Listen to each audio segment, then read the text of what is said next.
25 years and 1 million books distributed. Ready, readers? Next on City Corner.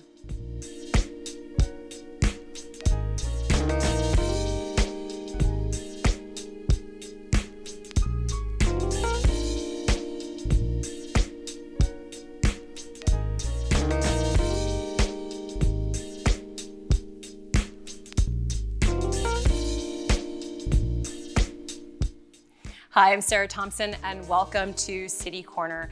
In its 25 years as a nonprofit organization dedicated to early childhood literacy, Ready Readers has distributed more than 1 million books. And each week, there are hundreds of volunteers in classrooms all across the St. Louis area. So today, we're going to talk about their work, talk about the importance of early childhood literacy, and talk about how you can get involved and be a volunteer yourself. I am joined by the executive director, Angela Spear-Spittle. Thank you so much. Sear-Spittle, I'm so sorry. Get the P's and the S's mixed up there, but thank you. Angela Sear-Spittle, thank you so much for being here. Thanks so much. We're glad to be here. Oh, and congratulations on your 25th anniversary. Thank you. Isn't it amazing? It really is. We are honored to be celebrating. In some ways, that's been a long time, and in some ways, it's so short, right? We have so much more work to do. So much work, too, that you've done 1 million books distributed. That's phenomenal. It's really incredible. If you ever question whether one person can make a difference in the world, you just need to look at Ready Readers as the example. One person had the idea or the knowledge that early literacy mattered. It makes a difference for kids, and she felt like she could do something about it. She got her friends together. They scoured garage sales to find books and started reading in one classroom. And here we are 25 years later in 1,000 classrooms. Oh my goodness. It's amazing. It is amazing. I think that's the one thing what I always love about nonprofits is you really do realize one person, one idea can make a difference. And we're looking at, when you look at some of these photos, when I was preparing for this, I have to say I had this huge smile on my face because there's something so important yet sort of heartwarming, and it's just like a ray of sunshine about kids and seeing their brains and their imagination go off when they're seeing a story. There's just something so special in that. Talk about sort of the joy and the reward of this work, this mission that you're doing. It is pure joy. So I have the privilege of reading every week to a classroom of kids, and it is hands down the most joyful part of my week because you can just see, if you have young children at home, you know this, you can see their brains absorbing knowledge, information, absorbing every minute of the day, right? They are just soaking it in. And for kids, we believe we share the joy and the power of reading, and it's both. It is pure joy for children and adults. Reading is about joy, but it is also powerful. It makes a difference in a child's life. And that's really about the why, right, of the work that we do. Why do we do it? Because we know that literacy impacts every part of your day, that it starts at birth. Early literacy starts at birth. And so we believe that if we can really grab kids and start working on literacy at birth, we can change their life outcomes. And you talk about the why, and I want to throw up these graphics that you do such a good job of emphasizing that in your material on your website, even on your social media. And I kind of want to throw up some of those graphics because it does explain the why. There's data, there's sort of hard data in here. So, we're looking at one that I pulled off your social media, which is by age 3, a child's brain is more than twice as active as an adult. The next one we have is about preschoolers. What preschoolers know before they enter school is strongly related to how easily they learn to read in first grade. And I'm going to even take it further to one more, which is the next one. Children's books contain hundreds of words that kids are unlikely to encounter in regular conversation on TV and on the radio. And then just access to printed materials, which is the point I think that you're making, is a key variable affecting reading acquisition. And so we have more, but I want to kind of open it back up to you.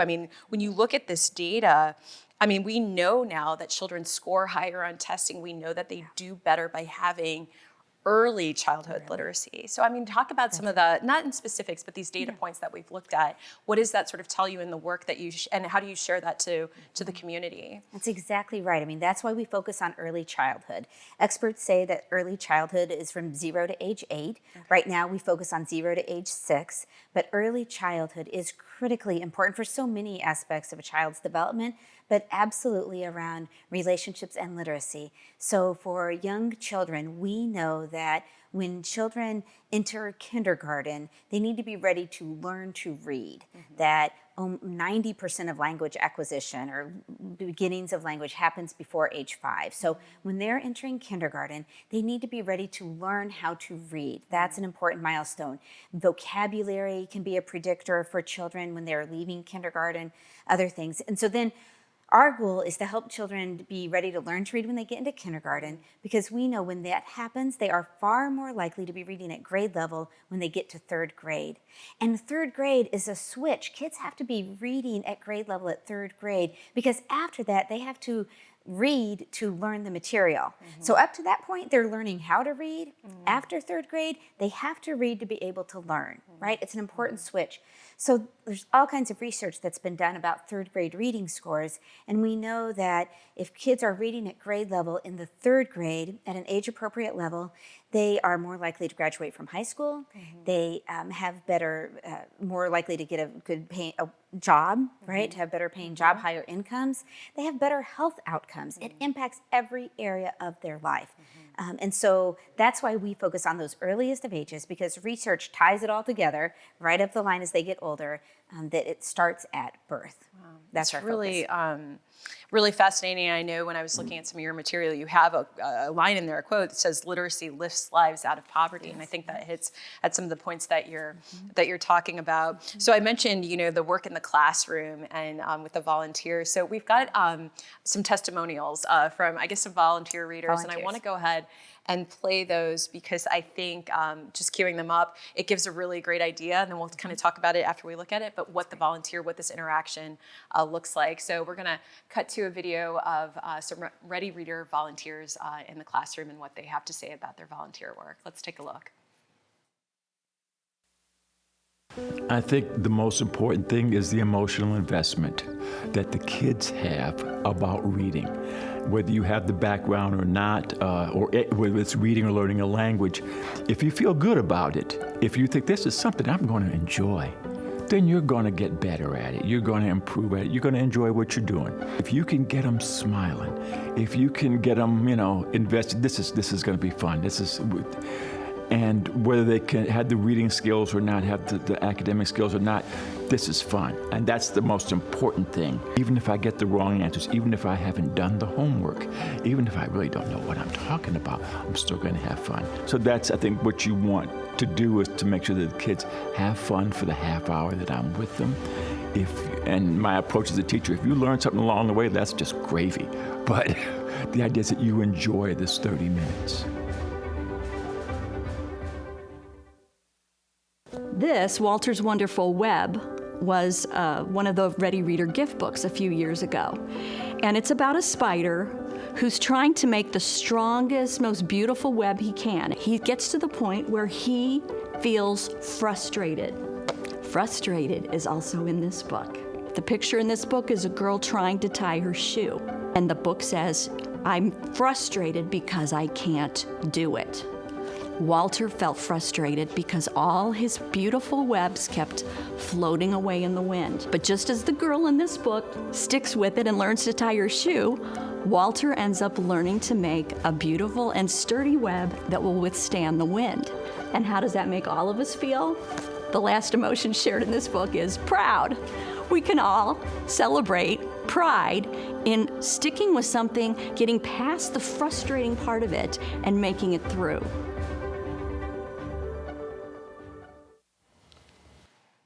Oh, those are great videos. And I think what's so touching to me about it is, and I say this as a parent, when you are reading to your child, sometimes you're not necessarily, sometimes it's hard to be in that moment.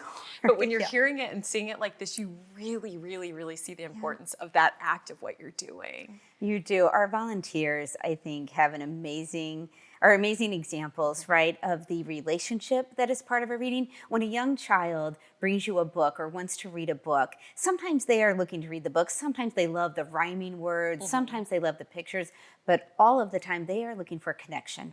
They're looking for some time to be close to you, to have your undivided attention, and our volunteers are amazing at that.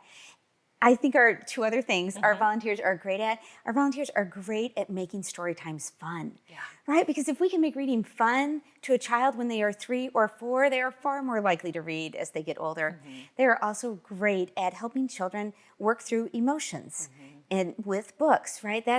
Children learn through play. And so if we can help them learn through reading, through playing about a book, through talking about a book, they are learning about emotions and how to identify emotions. It's one of the most joyful times of my week and of our volunteers' weeks. And I know for the second segment, we're really going to dive into anyone watching this who is interested in how that whole works out. But I mean, just to give us an idea, the volunteers like that we were looking at in those testimonials, they're going each week. They have a schedule, right? So every week we ask our volunteers to go into the same classroom because you develop a relationship with the children. So when I go in every week, I call children by name. They call me by name. They know me, right? We sing a song. I can't sing, but they're 4. They don't know that. They don't care. So we sing a song. We read stories. We do finger plays because helping kids learn how to do Itsy Bitsy Spider, right? They're learning fine motor skills, how to turn a page of a book. They need that. And we're working on mindfulness. Kids need to learn how to center themselves, take deep breaths and relax, to be still for a story time. It's an essential skill they'll need in the rest of their life. And then when we get into this, the 1 million books distributed, you actually then, the volunteers then distribute books to the same students. Is that correct? Exactly. I forgot that little detail. Yes, that's a huge part of our work, right? Detail, right? So some examples of our books are on the table. But 7 or 8 times a year, the volunteers give a book to each child that goes home. And then we make sure that classrooms get same copies of the books the teachers in the classroom do, as well as extra books for the classroom. But every child gets at least 7 or 8 books to take home. That's really, really special. I always say I have these moments where I feel like I'm getting older, but I've come to really, really over the years appreciate the value of just a book. And what you're talking about, the importance of reading to children, it's so important. We've got a lot more to dig into for the second segment with Angela. We're going to throw up, before we go to break, quickly a graphic. This is how you get in touch with Ready Readers. That's our address there on the screen. Great website, very comprehensive about all the work and the programs that they're doing, how you can become a volunteer. So head to readyreaders.org. And then we've got a graphic with the social media handles for anyone who wants to follow them on Facebook, Twitter, Instagram, or checking out some of these great videos that we've just shown you on YouTube. But don't go anywhere. We're going to have more with Ready Readers when we return. Stay with us. We'll be right back.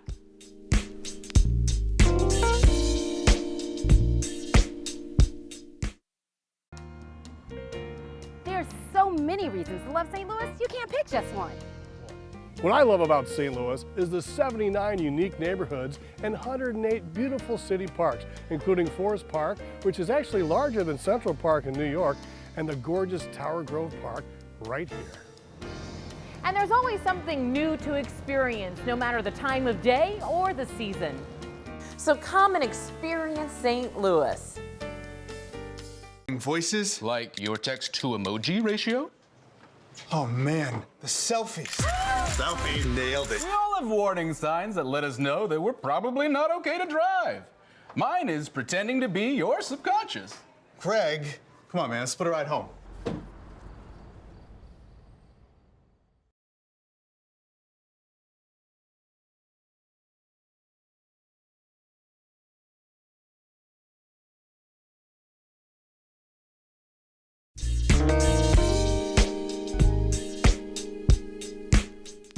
Books, the words on the pages, it teaches the children a lot. The pictures, looking at the intricate details, even in the infancy stage. We introduce books. Ready Readers give us the little books for infants. You will be able to see the development, especially with a child who, with their favorite book, they can just say the words verbatim.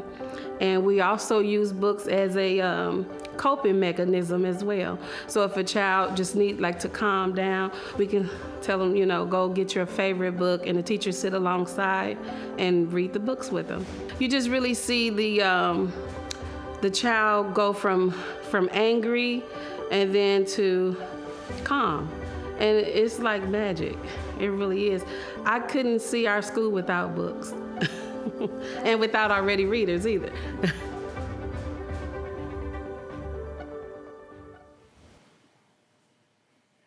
Hi, I'm Sarah Thompson, and welcome back to City Corner. Today, we're learning more about Ready Readers. It's the 25th anniversary year, and as we started off the show, 1 million books have been distributed to students across the St. Louis area in those 25 years. I'm joined by the Executive Director, Angela Sears-Spittle, and thank you again for being here. This is just really great work that you're doing, and in that video, we're hearing now from the educator side about the work that you're doing in the classrooms. Let's talk about the sort of support and the work and the partnerships with the teachers themselves, with the educators themselves. Right. Thanks. We're so glad to be here today. So we serve more than 260 sites in our region. So that includes all of the preschool classrooms in low-income school districts that you might think of, as well as Head Start programs, and then independent centers in, again, low-income communities. So for teachers in those centers, they often just don't have the extra resources they might want or need to think about how to incorporate literacy throughout their day, to think about some lesson planning. Certainly school district teachers do, but some of the independent teachers, they just don't have the time or the resources to work on that. So we provide curriculum materials to teachers to help them bring the book to life throughout the week in every part of their classroom. We also provide professional development opportunities, and then we offer field trips for classrooms so that, again, if a child, if we have a book about a dog or a pet, which we often do, that then they can maybe go to the Humane Society and tour the Humane Society to understand that, or a book about music and they go to the symphony. And so we work with a variety of partners around town to do field trips as well, which we love. That's wonderful. Yeah, I was going to say I had seen just the list of your different community organizations and the professional collaborations, and they were many. I mean, so is it because it's, you know, the organization's 25 years? I mean, is this kind of a function, the operations with the partner schools? It's pretty much in place, or you continue to grow with the sites? How is that coming along on the day-to-day operations? It is amazing that we continue to grow, absolutely. So we were just looking at some numbers this week. So we've grown 20% from this time last year. We are serving 20% more kids, sites, and classrooms than last year at this time. So right now, we serve just over 13,000 children in the region with story times and with books, which is just amazing. Yeah. So the need is there. And the early childhood centers, it's a tough business. Folks are doing the best they can, but it's a tough business and tough staffing right now in early childhood. And so there's a lot of transition for a lot of centers. And so it just happens that sometimes the center might have to close and then a new one will open. But there's still a lot of area for growth for us. Unfortunately, there is need. And so we are continuing to add new sites as they reach out to us or we find them, both. That happens both ways. Yeah, yeah, the need is always there. And I know I was looking at pre-pandemic, you had over more than 400 volunteers. Yes. And so yet during the pandemic, now your need has increased, the sites have increased, but now you need more volunteers. We absolutely do. So the pandemic created chaos for everybody, right? And it also created opportunities, and it helped us rethink our program. Before the pandemic, if a site requested our services, and if we didn't have a volunteer to place for a weekly story time, we would say, gosh, sorry, we can't help you. We'll get to you as soon as we can. The pandemic, we didn't have volunteers in any classrooms, so it really caused us to rethink and say, well, wait, even if we don't have a volunteer, we can still support the classroom with books for the children, books for the teachers, support for the teachers, professional development opportunities, and so that's what we are doing. So we have grown significantly, 20 to 30% over the past 2 years of the pandemic, but our volunteers have dropped. And that's understandable. Yep. People are worried about their health. A lot of our volunteers are retired or older, so they were very concerned about that. Many volunteers are coming back. We're so grateful, but we need even more than we had before. We had about 400 before the pandemic. I think we need closer to 500, 550 right now. We have just over 200, around 225, I think, right now. So we have a strong need for volunteers. Yeah, no, that's no. Thank you for sharing that. Because thank you for sharing that. I want to show, you've got this video and we're going to take a look at it, and it really shows you what the actual experience is like in the classroom. So I'm going to cue this one up, and this is a short, I think we titled this the story time video, and this will give you an idea of, if you are interested in becoming a volunteer, what it's like being in the classroom with the students. Let's take a look. What you need? Every else, okay, now. Teddy bear, sit down, please. Oh, sit down. All right. All right, let's Real. Yeah, Bear this one has has a shoes. You're right. This one. Quiet. Yes, it's when you walk like this, very quietly. Can you do that? Like touch your toe, only your toe. Because somebody sleep. Because somebody's asleep. That's a good reason to tiptoe. Yeah. I can flap like a bird. Can you? I can stand up on one shoe. I'm doing it. Good balance. I don't go.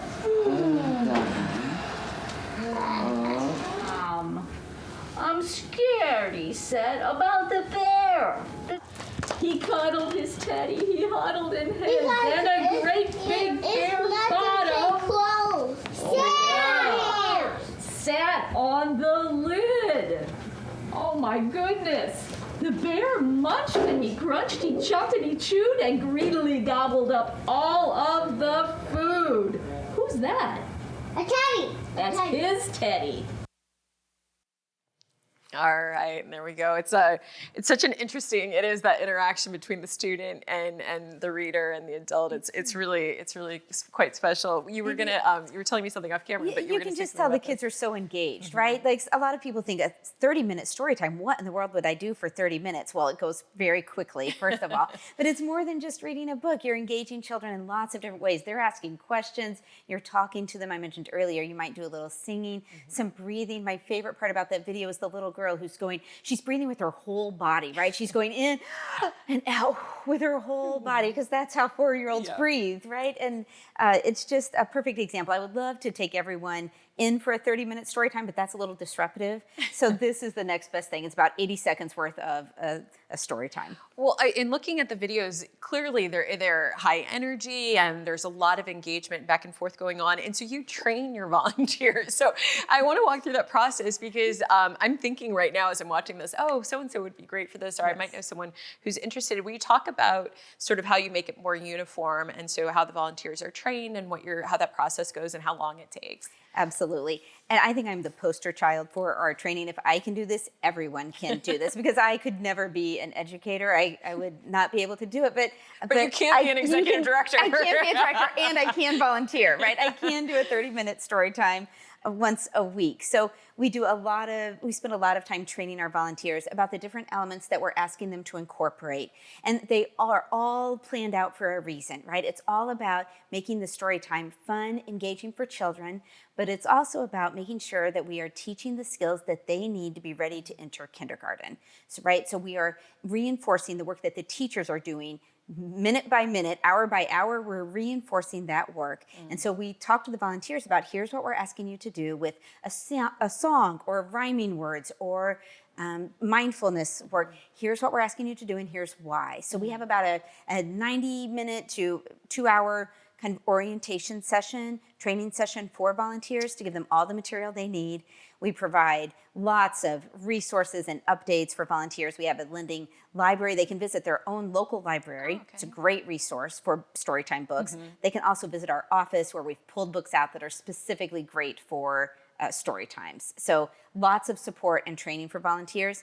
And then for some volunteers, it's a piece of cake. It's second nature to them, and that's great too. Go and work your magic. Yeah, and that's great to hear because it sounds like you can be your own sort of teacher really, and picking out the books. Is there any? You meant the consistency. You talked about some retirees doing it. Yeah. This is open to anyone to volunteer, but it helps if you have a schedule that can accommodate you to commit to the same day, time throughout a school year. Yes, it definitely does help if you can commit to that during a school year. But we completely understand not everyone's available every week. You're going to have weeks you're traveling or you're unavailable, and you just let your teacher know, and it's fine. That happens all the time. Okay. Yeah. And I noticed we will have to dig around and find some of these photos. You've got this warehouse, right? Is this the warehouse is where your office is? It is, that yes. Correct? The warehouse is in the back. Yes. The warehouse in the back with the books. So this is another volunteer opportunity, right? Which is How many books are you going through? Really, I mean, this is a lot. Talk about that aspect of volunteers needed and the distribution part. It is the most amazing thing. So we've just gone through book packing this week. So we get books in pallets of about 10,000 at a time. And we take those and count them out, put them with other materials for teachers, and count it out for the number of students, right? And the number of books each box needs. And we make one box for each classroom. And so volunteers do all of that work. It would be impossible for us to do with staff. I would have to have double or triple the staff. But volunteers work that magic. And right now, our warehouse is so full with 1,000 boxes, which seems like it should be manageable, but it's a lot. Yeah. Boxes stacked up, ready to go. Next week, volunteers will start picking those up to take to children. Wow. So there are other ways you can volunteer both in the classroom or kind of come to the warehouse and have these set times throughout the year. But I mean, it's great that you have it sounds like you have such a supportive group of volunteers and a network. Yeah. We do. Volunteers are amazing. They are our lifeblood. We could not exist without the volunteers doing the story times and helping us in the warehouse. So we need both ongoing and then folks who just want to do a periodic volunteer opportunity. Yeah, and a great opportunity for students too, for college students or high school students to come and volunteer.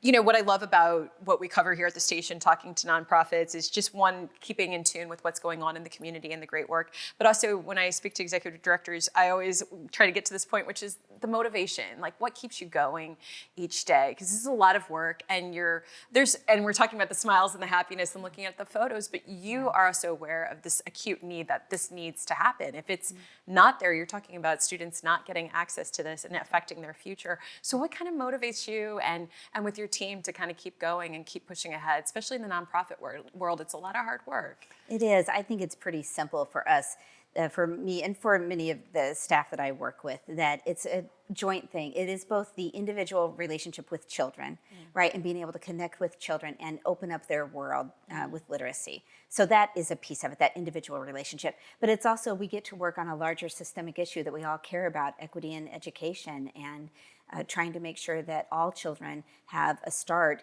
in their life, in their educational experience that they need to be successful. So it's both an individual thing and a systemic work. Yeah. That's really, thank you for sharing that. No, it's always good reminders because, we're all so caught up in our world, but it's there's needs. We have to help each other, and the work of the nonprofits in St. Louis is vital. And you're doing amazing work, as is your team and all your volunteers. Thank you for being here. Thank you. Thank you so much. I'm so grateful for the opportunity. It's been great. It's been great. And if you are interested, if there's anything that we talked about today and you want to become a volunteer or just learn more about Ready Readers, we have that information there for you on the screen. Reach out. Best place to go is either call the phone number or head to readyreaders.org. Everything that Angela and I have talked about here today is pretty much references all on the website, and then ways to get to be involved as a volunteer. You can also follow them on social media. We've got that information there. But it was great. Angela Sears-Spittle, Executive Director of Ready Readers, thank you again for being here. Thank you. Thanks so much. Thank you. And thank you at home for watching, and keep it right here on STL TV, Experience St. Louis.